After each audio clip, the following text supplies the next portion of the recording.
Wow! చూసారా? నా నా స్టైల్‌లో నా పల్లీల పచ్చడి. ఏమీ లేదు. మినపప్పు, పెసరపప్పు, కందిపప్పు, శనగపప్పు, నువ్వులు, టమాటా, పచ్చిమిర్చి, నల్లేరు. ఫస్ట్ నువ్వులు, కందిపప్పు, శనగపప్పు, ధనియాలు, పెసరపప్పు ఇవన్నీ ఏపేసాను. పప్పులన్నీ ఏపేసిన తర్వాత నువ్వులు వేసాను. నువ్వులు కూడా ఏపేసి మిక్సీ జార్లో వేసాను. దాని తర్వాత పచ్చిమిరపకాయ, నల్లేరు, మరి టమాటా చక్కగా మగ్గించాను.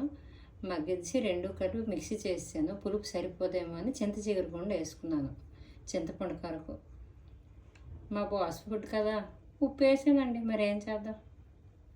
అయిన తర్వాత సెలవు తీసుకుంటున్నానండి. ఇది నా స్టైల్లో నా నల్లేరు పచ్చడి రెడీ. కొంచెం ఇంగు వేసుకున్నా అంతే. పచ్చిమిరపకాయ, ఉప్పు అన్నీ చెప్పేసా. ఓకే.